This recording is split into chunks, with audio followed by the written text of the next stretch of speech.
Welcome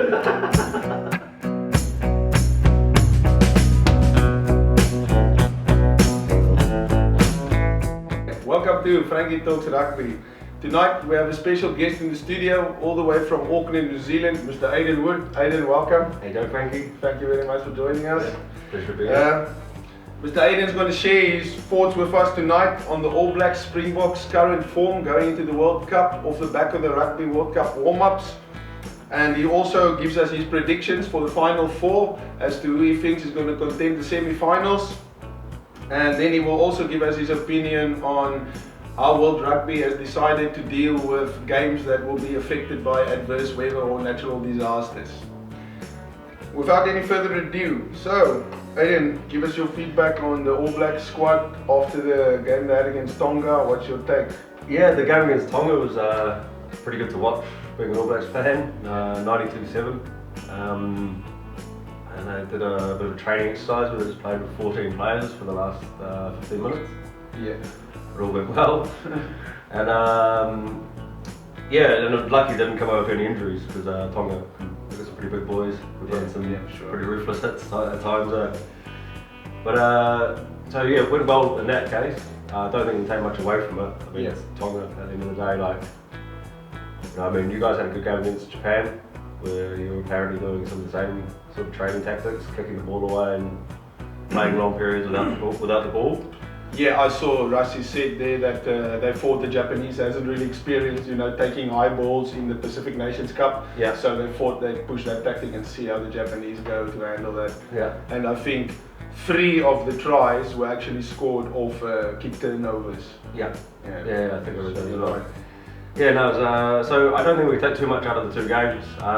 Form leading up, to be honest, All Blacks have been patchy for the last year and a bit. Yeah.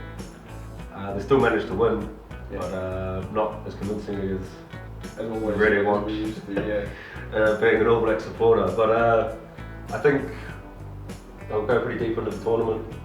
Same with the Box. Don't know how this first game is going to go. But I'll enjoy watching it with you. Yeah, it's the elephant in the room. Anyway, all good. Yeah, so I think pretty similar. All Blacks, my point of view, I think the All Blacks and the Springboks, if you look at the 2 games, Japan ranked 9th in the world, Tonga I think 15th, just above Romania if I'm not mistaken.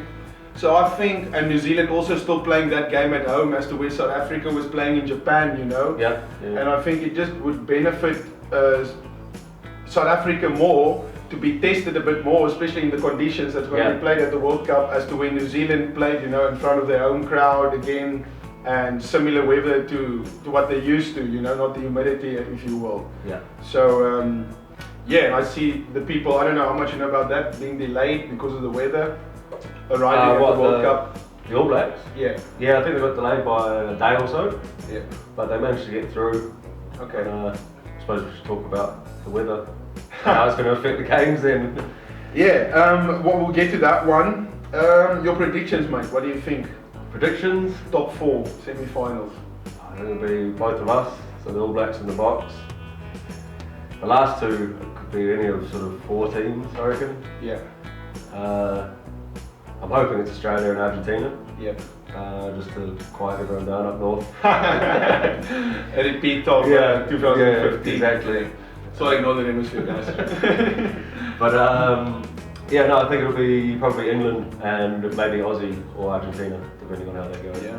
Who they have to come past. Argentina always seem to get their stuff together come World Cup. And they've been playing so well as the Jaguars or Guardi or whatever. Yeah, they didn't take that form completely into the international side, but you had a few guys coming back. I'm very surprised that they didn't opt to play a stronger sides just before the World Cup. I think they played against the club side from Sydney, which they demolished, I think 70-something, 72-0 or something like that. So how much that would have really benefited them, but they probably didn't want a nice physical game against one of the Pacific nations, which was their options because of injuries probably. So Ledesma, the head coach Mario Ledesma, not pushing his players with that one. Okay, so my top 4 for the... I would also I go one further. I say the final, South Africa, New Zealand, similar situation we had in 2007 where South Africa and England was in the same pool. So my top 4, to come back to that: South Africa, the All Blacks, England, and Ireland. That's my feel I have. Okay, so we've read the news of World Rugby lately announcing how they're going to deal with the games. We don't go too in depth for that. We'll just touch on the main ones. So if play is affected by, please correct me if I'm wrong here, I'm not sure, I just read the article. If play is affected by rain, if the game has started already and it stopped before half time, then there would be a rain break where they would wait for the rain to pass up to as long as possible on that day. And if not, the match will be abandoned in the pool stages, and in the groups, in the playoff stages, they will reschedule then that match. If it's a playoff match, a quarter-final, semi-final, or final, or third place, or whatever. So, okay, and if the match gets played up till half time or is stopped in the second half, they will then go on the score at that point in time, at the end of half time, or whatever the score is in the second half. Yeah, no, that's exactly it. I think, you know, it sounds a bit funny calling rugby off for some rain, but I think what they're expecting is typhoons. So. Yeah, not whether we used to see in the rugby world. Even with New Zealand experiences quite heavy rains. Yeah, we're still playing the rain, but I think these are... it's a bit too much maybe. And so, but just coming back to, if it's called off before half time, then if the rain break failed to materialize that they can continue playing, then it happens that the match is drawn. So for example, if New Zealand and South Africa plays, and, well, let's say New Zealand and Italy and New Zealand, the game gets rained out, how would you, it's a draw. I mean, you can't really do that, can you? So I don't know if World Rugby really thought this through when they announced that Japan is going to have the World Cup. Anyway, the decision is made. Let's hope there's no such weathers that a game is decided by a draw. For example, Namibia, South Africa, or Namibia, New Zealand. Yeah, it'll just take away from the spectacle. Aiden, any other thoughts? Let's just quickly, it's been a while now that the squad's been out from New Zealand, but we know there's been a few surprise selections. What's your thoughts on that? Yeah, I think leaving out Owen French was a big one, but got to trust Steve Hansen, I guess. He's been pretty good for the last sort of 10 or so years. Yeah. I don't see him dropping the ball, so to speak, now. Yeah. I think he's decided on how he wants to play, and he wanted bigger, more mobile props, he said. And he's picked them.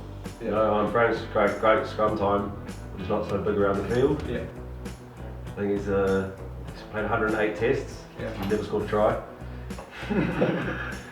Not knocking the big guy at all, but it's quite the record to have. Yeah, I mean, but he's got 2 World Cup medals, if I'm not mistaken, already. Does, so I won't think he'll feel too aggrieved if he looks back on his life. The guy was really gracious about it. Read an article where he finally spoke. He didn't say anything for until the All Blacks left. Yeah. For Japan, and then they finally tracked him down, and he said, "I don't own the jersey." Yeah. You know, is what it is. So I really enjoyed all my times that I got to wear it. Yeah. But everything comes soon. So yeah. But yeah, the other big one was Nani Lamafi. Oh, for me the same, man. I got a feel for the guy. I mean, he should have been there. I think it was just the experience at the end of the day of Sonny Bill and Ryan Crotty that got them over the line. Yeah. You've got to imagine he's going to be there at some point though. Yes. Those two are pretty injury prone. Yeah, he's probably one of the standby players for the All Blacks. He definitely is. Yeah. He's been playing really well in the Mighty 10 Cup. Yes. In New Zealand for the Turbos. So keep him busy so when he gets his he's playing provincial at the moment, and then I'm pretty sure he'll end up there before the finals start. Okay. Well guys, Aiden and me, we're in the same vicinity here now, so he's going to be hanging around during World Cup time. Whenever New Zealand's busy or we need an extra person on the show, Aiden will step in and give us his views as well. Aiden, thank you very much for coming. Cheers for having me. Yeah, no problem. And cheers for the jersey from rugbymerchandise.com. Oh, thank you very much. No worries, thanks. Guys, that's it for tonight. Full time.